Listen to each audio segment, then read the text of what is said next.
Hey y'all, Monk Joseph here with the Broken Buddha.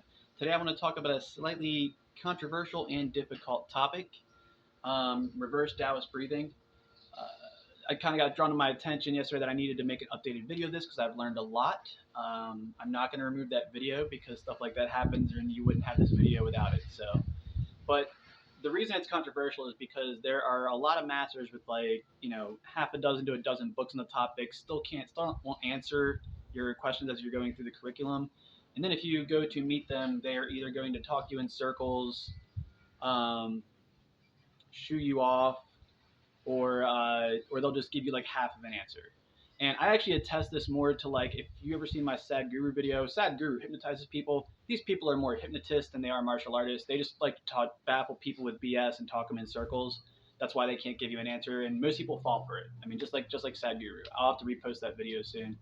And I got nothing against that. It's just that's how they want to make their money. That's fine. I think it's kind of rude, but that's on me.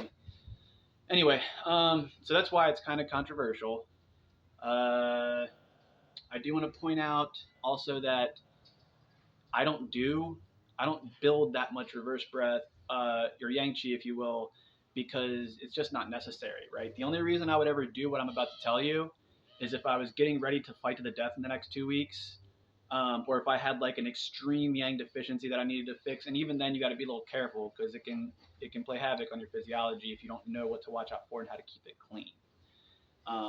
And like I said, I don't like when I do my 30 minutes later as a base level, I'm going to do stomach breathing because I'm going to get a lot more out of that as far as healing and circulatory wise than I will doing reverse breathing. I'm going to go running. That'll be plenty of yang qi for me, and then I'll balance out after. So, all right. So here we go. Reverse breathing is like part vacuum breathing, part breathing traditionally as you understand it. I'll do the best I can to explain. I'll do the best I can to demo, but directed towards the types of things I was seeing yesterday. Let me make something very clear. We're talking about internal martial arts and internal movements. I can try to get my back to expand, but you're not really going to see my lower abdomen expand if I'm doing it correctly. And if I'm doing everything correctly, you should see almost no movement. Even with my shirt off, you're not going to see any movement. You may see my back expand slightly, but you're not going to see all of it, right? I mean, and you may not see it. I don't know if I can get my back to expand like that. It shouldn't be a problem because I do it all the time. But for any reason, I'm just letting you guys know, we're talking about things that are happening inside your body. When someone's like, I can't see, I can't see. Well, yeah, it's because it's happening under a bunch of skin, muscles, and bones. Like, don't be crazy. All right, so I'll do the best I can. Yeah, so let me wrap this thing off so I can explain some things. I'm going to have my shirt off to show you these things to teach a proper reverse breathing class. But yeah, this is what everybody is saying is so impossible that you have to study for years and years and give me thousands and thousands of dollars. Like, no, you don't. Right? All right. So let's go right through it. Okay, so let's start with regular breathing. And actually, let's just start at the Huyin cavity and work our way up, right? So when you're doing regular breathing, I'm going to turn sideways. When you're doing regular breathing, see, it's going to look something like this. And I have the camera at an angle specifically so you can see my back because you're not going to be able to see anything else. But we'll just do the regular breathing for now, right?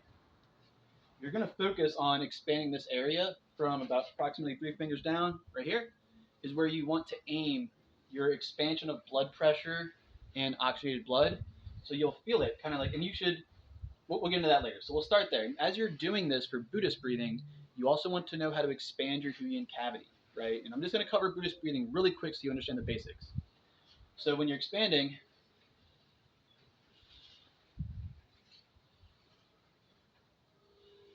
hold up. There we go, it's better.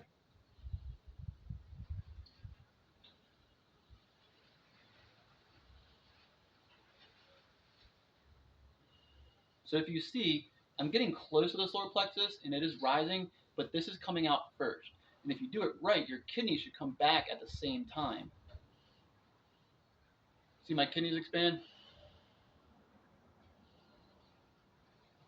And that's what I'm doing. I'm pushing the entire area. You're just using the false dantian as a focus point of where to expand. But if you're doing it right, you should feel your Huyin cavity, your kidneys, and your dantian expand all at the same time, also known as the Wang Ting cavity. Okay? And that's just Buddhist breathing. And again, you're going to expand. And with Buddhist breathing, you're even going to expand a little bit. You don't just breathe into your stomach, relax, and then push out. You're supposed to expand a little bit more to where if your muscles aren't there, you're not trained to do this, you're probably going to pee yourself a little bit. I could say I probably peed myself like a little bit 100 times learning how to do this because I used to just breathe 100 reps at a time at work, and who cares about peeing myself? Just a monk, it doesn't really bother me. Anyway, but since then I've been able to master it. So that's what you're going to do, and that's your Buddhist breathing. Now, and that's just to cook. Imagine it's like a giant a cauldron. You're just like boiling water, and I'm not going to get into the details of it because again, there's a lot of books written on that. I just wanted to show you and explain to you the process of spine straight.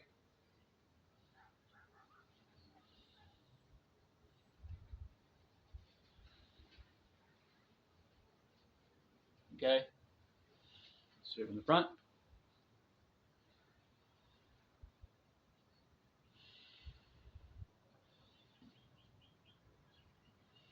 What you should not be doing is this. That is going into your middle burner. That is a completely different exercise done for different reasons, but you should definitely not be pushing this out.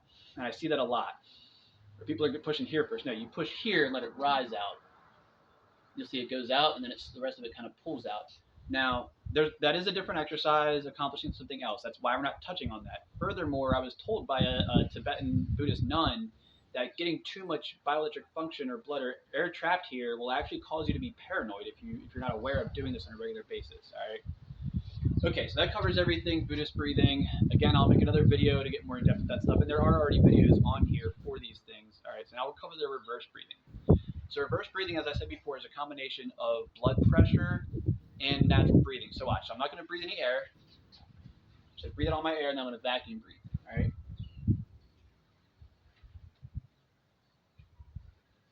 All right, from the front.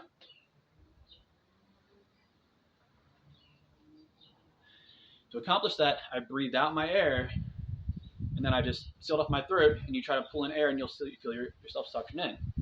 It's a combination of that but you don't want your ribs to expand. So you're breathing in and up as you're pulling in and up. Now this is where it starts to get tricky. You need to learn how to seal the vase. Sealing the vase means that you're going to have your ribs fully compressed and down so that there's no expansion at all, and you're going to have your breathing cavity closed the whole time, right? And if you do it right, you're not going to see any expansion here. You're just going to pull up. Like, let me see, hold on. Let me get my zone.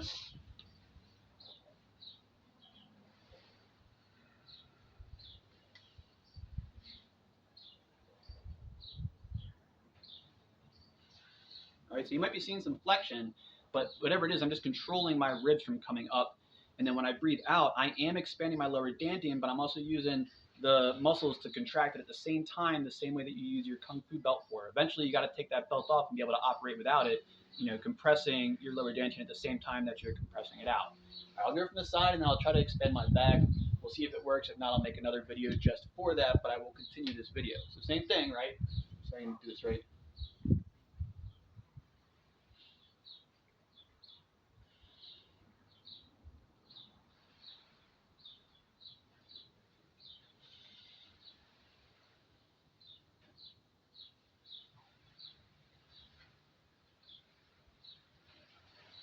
All right, that's as hard as I can pull my back, and I'll do it again in a second. My back turned to you. But right now, just from doing that, my insides are like cooking, guys. So you got to be careful with this stuff. And before I move on, no, we'll cover that at the end. We'll let you go ahead and get everything you want, and I'll do the warnings at the end. I don't know why it's making me think of the movie Doctor Strange. The warnings come after the spell. Yeah, I'm going to go and wait till the end. So here's the back. I'll try to do it with the back. I'll try to be as concave as I can so you can see. Hope this works.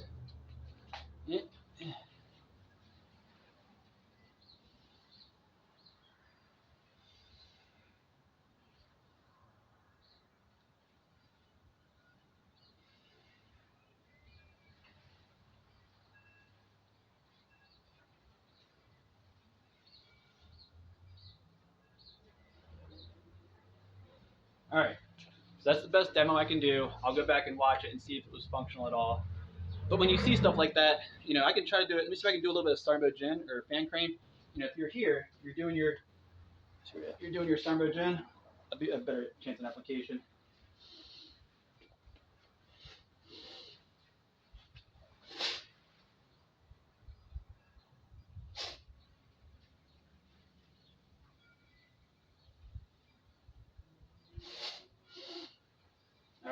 So you may have seen it there, and I'll try a white crane fan strike to see if you can see it there.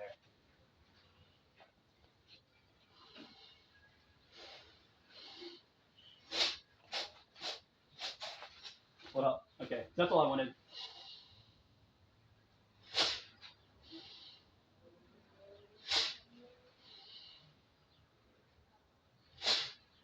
Okay, so those are all the demos you get, and that's really all it is, guys. Right? So you're just breathing, keeping your base sealed, keep the rib cage pressed, keep the Huygen cavity clinched, especially on for the upper back.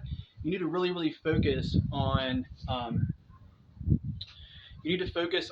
keeping the ribs down on the in breath and focusing on the expansion of the back.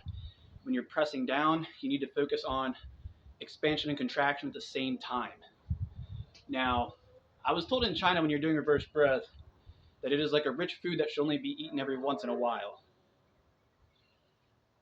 And I'm not going to say it has to be that sporadic because they're a little more serious about that stuff there. When it comes to like, they've been doing it their whole lives, so they just need that. But if you're really trying to gun it and speed things up, I don't recommend anybody jump right into doing an hour or 2 hours of reverse breath because if you don't know how to clean it right, you're either going to cook your organs or you're going to go insane, right? And most importantly, when you're doing this, your tongue has to be connected to the right spot, which is the hard palate, the ridge right behind your teeth, right? Like right here. My fingernails right behind my teeth. As soon as you touch your gum, roll up, and you'll feel that ball. Your tongue should be pressed there. And if you're doing it right and your Qigong's good, you should even feel a slight electrical charge there that you won't feel at other points in your mouth. That is very important because if you are, for any reason, accumulating that much yang qi in a 1 to 2 hour reverse breath standing meditation, then you need to be sitting for 30 minutes for every 2 hours and do Buddhist breathing with your tongue to your palate. This will keep too much yang qi from getting caught up in your brain and stagnating. It will make you go insane if you do not do this. I mean, you may even just be full of yang qi like, I want to be insane. Yeah, that's the yang qi talking, bud. That's not you, and it's going to get out of control. You might even destroy your whole life. Let me see. Beyond that, I would say if you're going to do even 1 hour a day is so much. Like yeah, even 1 hour a day is a lot. Because even when I need yang qi, guys, I do a toes in, Buddhist breathing, because again, it's enough if you know what you're doing. This is for the extreme person who thinks they want to be extreme energy, and that's your call, man. It's kind of risky if you're jumping right into it. If you're skilled with your qigong, it's still a little precarious. But if you're jumping right into it, this is the playbook. All right, you're gonna do. You want all the qi in the world. I want all the yang qi in the world. I don't care what happens to me, but I want to stay somewhat safe. This is what you're gonna do. You would do 2 hours of reverse breathing every day, no more than that, because that's at that point you're pushing into. Anybody would tell you're probably gonna go crazy. So no more than 2 hours a day. If you're doing that every day, you need to sit for 30 minutes a day doing regular breathing with your tongue to your palate. Beyond that, either when you wake up or before you go to bed, you need to do the 5 yogas. I created the 5 yogas to help the circulatory system and all the different fascia and viscera systems be cleaner and function better, along with inversion therapy for the circulatory system, right? So you need that to keep your system clean. And if you don't do that, there's a good chance that you will actually cook your own organs. Obviously, they're not going to all cook at the same time. Whichever the weakest organ is that can't handle that much heat and that much bioelectric function is just going to cook. And then if you know anything about organ systems, typically they fail in succession. That was told to me by the head of one of the two, what I would say are one of the two heads of Wing Chun Kung Fu in America.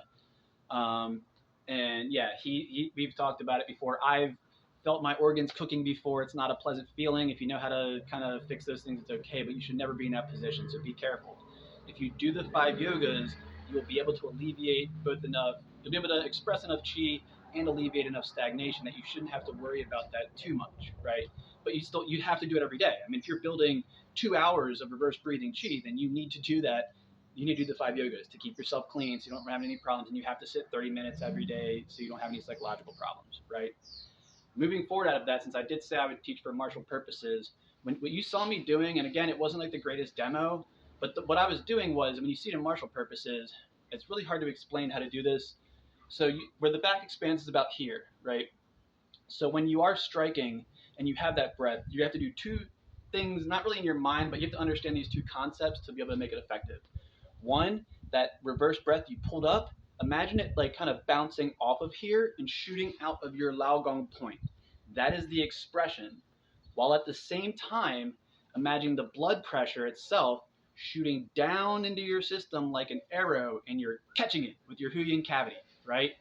And that's the best way I try to demo people. So when you pull up, right, you're pushing out, you're pulling the air up and out. If you need a visualization and an easy one, I'm only giving you an easy one, guys. There's masters out there that can tell you exactly which meridian goes to where and how to do it perfectly from the ground to your fingertips. I'm not doing that.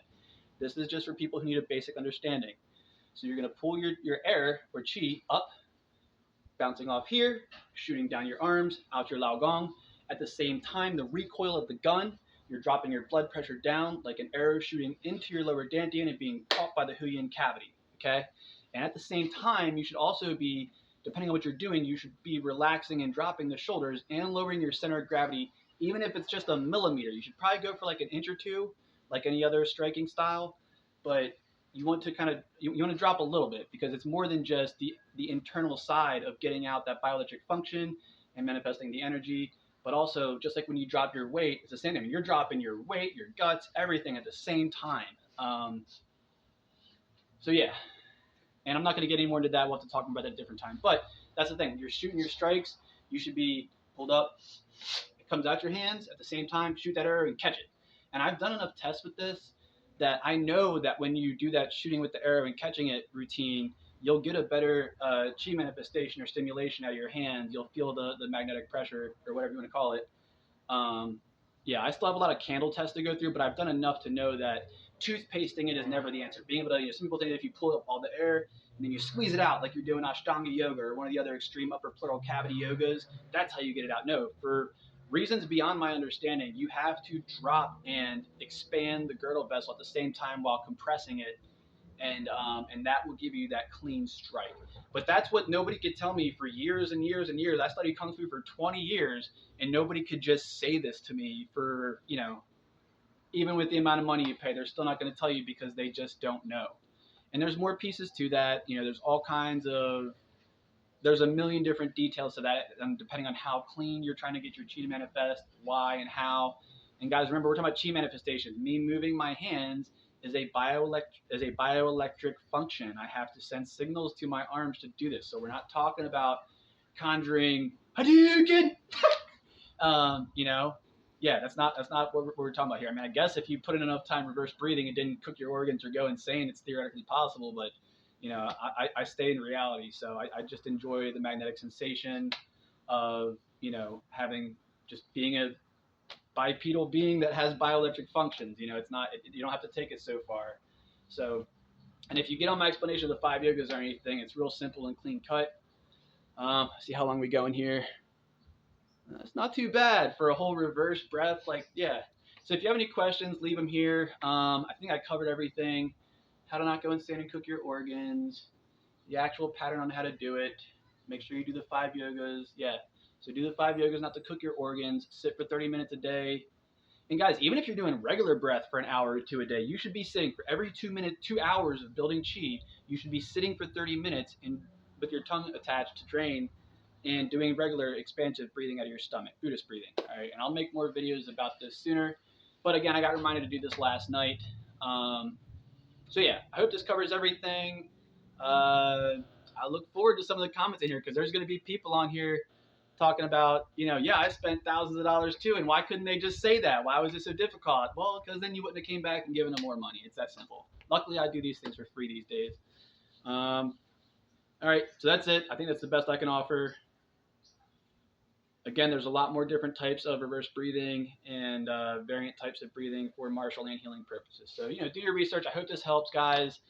All I can offer is what I have when I have it. So, yeah. And if you ever have any requests for curriculum, I just leave them in the comments section. I'll tell you what books I recommend. If you need a teacher, I can tell you what teachers are good at teaching what. But moving forward, let's all just go on this journey together. Let's not be so scattered. Let's kind of unify here. So I say that because it was very combative, the person who had a problem, and I tried to help them, but you just can't help some people, and they just don't want to be helped. They just want to. Some people just want to argue, you know. All right, so there you have it. Enjoy the video, and thanks for stopping by. Peace and blessings. Sorry, it was so much information. I didn't think I was gonna get it out, and now I'm like, oh my gosh, it's actually done. Anyway, thanks for stopping by. Peace and blessings.